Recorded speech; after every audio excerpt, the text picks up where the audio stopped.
escape into the atmosphere, and methane is an effective greenhouse gas which would further increase global warming.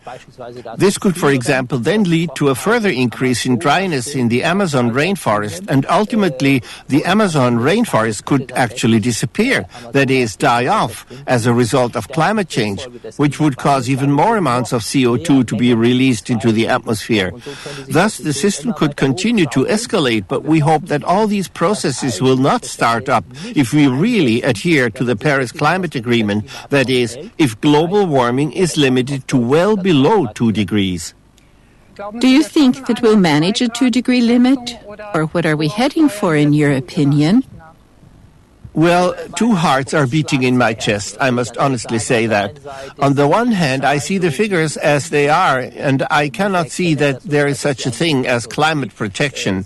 Since the beginning of the international negotiations in the 1990s, the worldwide CO2 emissions have exploded. They have increased by 60% despite all the climate conferences we've had so far. In Paris, in 2015, we had the 21st World Climate Conference.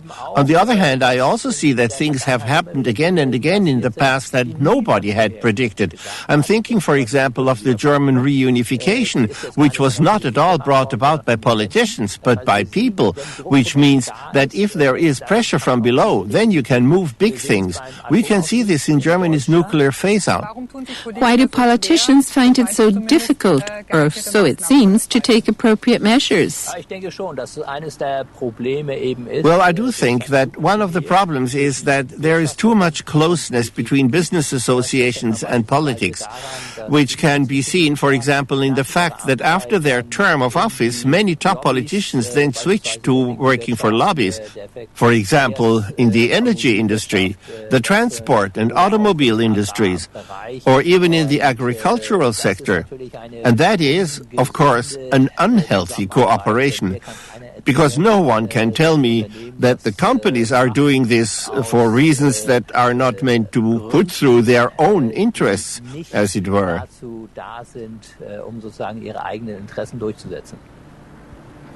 Would you nevertheless say that politics has realized the seriousness of the situation or not?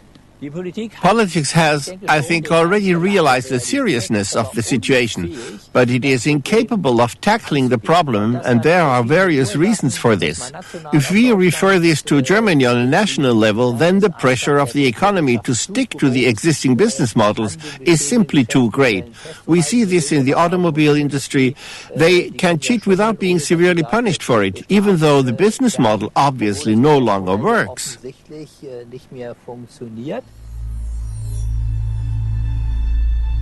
According to climate researchers, if the 2-degree mark were to be achieved, the release of CO2 into the atmosphere would have to be stopped completely within a very short time.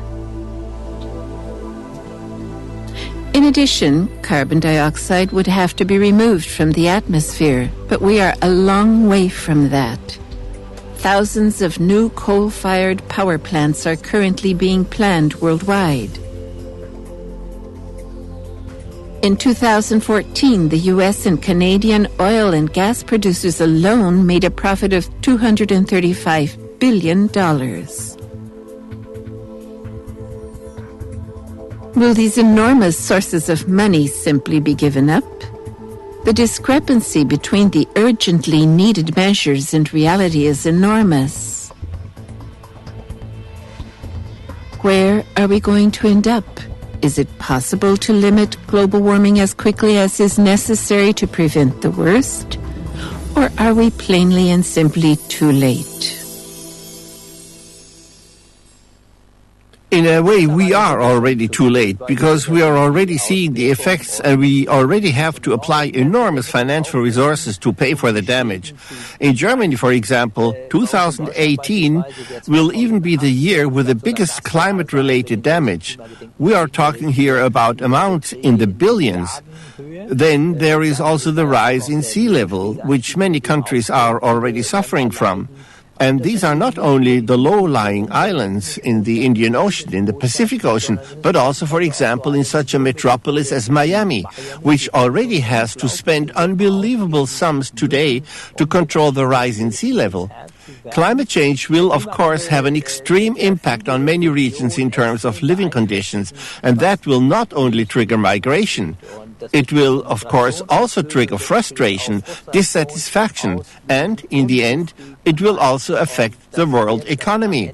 As the former chief economist of the World Bank, Nicholas Stern, pointed out to us in his report on the economics of climate change, that climate change can lead to a global recession, and if we take all these things into account, then we simply have to say that climate change alone can really put the world out of joint. And that will, of course, also be reflected in the security situation on this planet.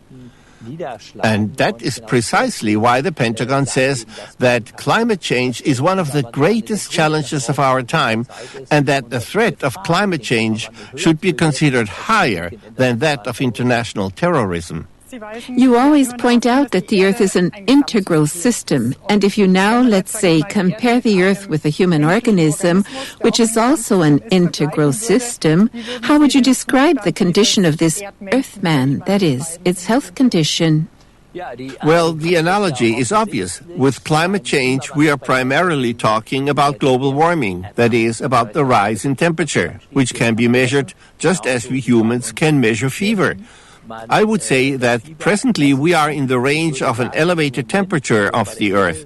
But if we say we have a fever of just under 38 degrees, we already notice that. We simply feel bad. There are certain symptoms like sore throat and so on, depending on the basic illness, and we also see this with climate change. The symptoms are obvious. The sea level is rising. Weather extremes are increasing. What kind of weather extremes these are depends on the region, of course. And we now have to initiate a therapy, a treatment, and this treatment simply means that we have to drastically reduce the emissions of greenhouse gases worldwide. If we do nothing at all, we will drive the planet Earth against the wall. In a lecture at the University of Vienna, you spoke about the fact that climate change is a symptom that shows us that the way we live is not sustainable. How would you describe this way of life? Well, already back in 1972, the Club of Rome pointed out the limits of growth, and we have actually reached those limits. This manifests itself in various symptoms, and here climate change is one of the symptoms, but also the loss of species on this planet, for example, is another symptom. Overfishing is another symptom, or the destruction of the forests. So there are many, many symptoms. I would even go so far as to say that the increasing injustice on this planet is also a symptom. Or, for example, the increase in temporary work or fixed-term contracts where nobody knows how long their job will last. And ultimately, this has to do with the fact that we are living in a system that is increasingly following the unrestrained pursuit of profit. And that does not have any consideration for people and especially for the environment. Does climate change also have, let's say, any moral components for you? With climate change, the moral component, of course, comes to the fore quite strongly, in different ways. On the one hand, because it is also about intergenerational justice, because in a way we have merely inherited the earth from our ancestors and, of course, should pass it on to future generations as undamaged as possible, to our children and grandchildren and their descendants. On the other hand, the whole thing also has a dimension of injustice between the different regions of the earth. So if we look at per capita CO2 emissions, then a German releases on average about 10 tons per year. If we take someone in India, then it's barely 2 tons, meaning that we consume or we emit 5 times more CO2 per capita than an Indian does. Now, there are more than 1 billion Indians. Just imagine if they were now to all increase their emissions by a factor of 5, then we would certainly drive the climate against the wall. And this shows that our lifestyle is not sustainable. So we have to work on adjusting many screws, but of course, not only in politics, but also with each and every one of us. What role do agriculture and food play? Well, agriculture and food play quite a big role. We could, if we consider it worldwide, satisfy many more people's hunger with the same amount of resources, and so we could fight hunger in this world better if we didn't have such an enormous meat consumption, but would eat as vegetarians much more, as it used to be the case earlier in many countries. Only now they adopt the Western behavior patterns, and that is very, very unhealthy. People keep 20 billion farm animals worldwide for meat consumption. In order to meet the high demand, animal welfare and the well-being of the planet are pushed into the background. In meat production, the greenhouse gases methane and nitrogen oxide are the main contributors to global warming. Methane, which is 25 times more powerful than carbon dioxide, is produced in the digestive tract of cattle. 1.5 billion cattle are kept on our planet for meat consumption by human beings, and they release enormous amounts of methane. Nitrogen oxide is released during fertilization and by spreading liquid manure during the cultivation of animal feed. If meat consumption were reduced worldwide, this would have a direct effect on greenhouse gas emissions. This is a measure that each individual can take for himself immediately. I don't think it's all about doing without, but it's about, again, in many areas, actually, we would be talking about a win-win situation. For example, in meat consumption, we would be protecting the environment, but on the other hand, we would also be doing something for our health. If we consider the traffic of cars, then we would, on the one hand, reduce emissions of pollutants, and on the other hand, we would also have better air quality, which would also benefit us. And this is why I believe we have to communicate the advantages much more, and not always the disadvantages, which actually are not disadvantages at all. You once quoted Albert Einstein, who said that you cannot solve a problem with the same kind of thinking that caused the problem. What kind of thinking is it that underlies how we have gotten the planet into such a terrible state, as it were? Well, the way of thinking we have to get rid of is done by simply admitting that we cannot fix everything as human beings. This way of thinking still prevails. Well, if the climate warms up more and more, then something or other will occur to us so that we can do something about it. And such abstruse ideas are being discussed, for example, to introduce sulfur substances into the atmosphere or mirrors in space. All these ideas, we have to discard that. We have only this one Earth, and if we really damage this Earth so badly that the living conditions deteriorate dramatically, then we won't be able to fix it anymore. We human beings cannot do everything. This is the arrogance in us that we really believe we can fix everything. But it's actually the case that nature dominates us, and in the end, nature will actually triumph, in whatever form. However, we human beings will then disappear from this planet. And I don't think we've realized that we are just a little cog in the whole system here, and the whole system can do very well without us, but we can't do without the rest of the system. I'm very grateful for this conversation. Thank you, Professor Latif. Gladly.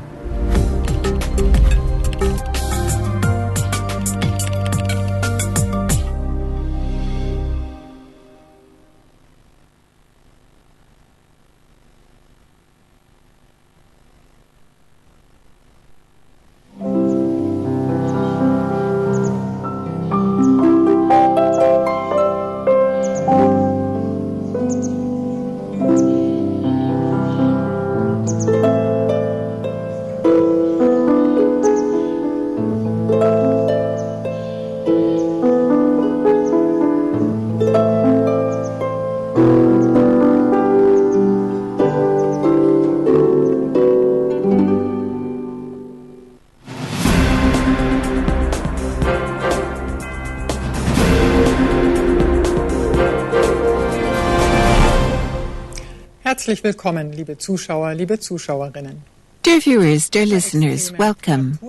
Weather extremes, natural disasters, and heat records just keep on coming. We're in the midst of the climate change. Meanwhile, global warming has risen 1.3 degrees centigrade as compared to the pre-industrial level.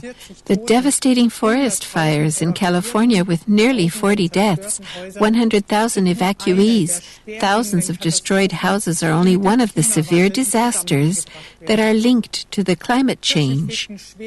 Strong storms have swept over northern Germany, and in recent months there were devastating hurricanes, typhoons, floods, heat waves, long-lasting droughts, rockfalls as a result of the thawing permafrost, etc., etc. What disasters will break in over this earth when global warming has reached 2 degrees? Die Destabilisierung des Klimas. In the long run, the destabilization of the climate is also destabilizing our society. The consequences of global warming lead to considerable economic damages. They also damage people's health, intensify the causes of migration, and jeopardize the developmental perspectives for the poorest of the world. At the end of September, the International Monetary Fund documented the effects of climate change with concrete figures. They indicate that the world needs to be remapped. The IMF expressed the concern that due to the climate change, a mass migration is looming. The rising ocean levels could, for instance, trigger significant migratory movements across national borders. Hundreds of millions of people would be forced to leave their homeland. The economies hardest hit by climate change shelter 60% of the world's population. And already at present, 40% of people in low-income countries suffer every year from floods, droughts, or storms. The fact is that our planet Earth is already in the midst of the climate disaster, with steeply rising damage records. It is widely agreed that an active limitation of global warming is necessary, and regular international climate summits and climate agreements give the impression that politicians are working intensely for climate protection. When before the federal election in Germany, Angela Merkel was addressed concerning compliance with the climate target agreed to in Paris, she reiterated, for example, "We will find ways to meet our 40% goal by 2020. I promise you that." I don't know if while making this promise, Angela Merkel already had her fingers crossed behind her back. In any case, several weeks later, it became public knowledge that according to internal calculations of the Federal Ministry for the Environment, a significant gap exists before reaching the climate protection goal. Officially, by 2020, the federal government is still aiming to reduce climate-damaging emissions by 40% below 1990 levels. But without readjustment, by 2020, we can expect at best a reduction of 32.5%.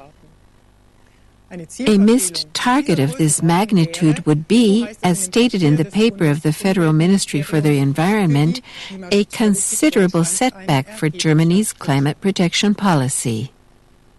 Moreover, the German climate protection goals of reducing only 40% of CO2 emissions by 2020 and 80% by 2050 are considered by climate experts to be completely inadequate. And it has been pointed out for years that the measures taken will not even achieve these completely inadequate goals in Germany. For example, in November of 2016, the Energy Watch Group published an extensive article entitled German Climate Policy, From Trailblazer to Brakeman. It stated that the sole way out would be a policy that consistently focuses on avoiding, not on reducing, emissions. Reality will show whether the big words of politicians will eventually be followed by action. At present, however, it looks like it could already be too late. Johann Wolfgang von Goethe already wrote, "That's enough words for the moment. Now let me see some action." While you're handing out the compliments, you should also make things happen. The topic of climate change is also gladly discussed by German politicians with Pope Francis. In June of 2017, after her private audience with the Pope, Angela Merkel announced, "The Pope encouraged me to fight for climate agreements." And in October, in his private audience with the Pope, the German President Frank-Walter Steinmeier also spoke with the Pope on the climate change. It is not known what significance is actually given to the topic of climate change during these private audiences that take place under exclusion of the public. We cannot help feeling that neither the Pope nor the German government can have a serious interest in the fight against climate change. Or have you already heard a clear appeal to abstain from meat, for instance, from the Pope or the governing party with the C for Christian in its name? And yet, that is precisely the one measure for reducing global warming that would be easiest to implement. For years, it has been known that a large part of all global greenhouse gas emissions come from keeping and processing livestock. The percentage is thus higher than that of all worldwide traffic. All those who are committed to the protection of our climate, who advocate for life, the life of our fellow human beings, as well as the life of nature and the animals on our planet Earth, will abstain from the murder of our fellow creatures. By so doing, they also act as it is the will of God, the creator of all life. Even in the story of creation in the Bible of the priests, we can read that God gave the people the fruits of the field for food, and he created the animals as his friends and not as foodstuff.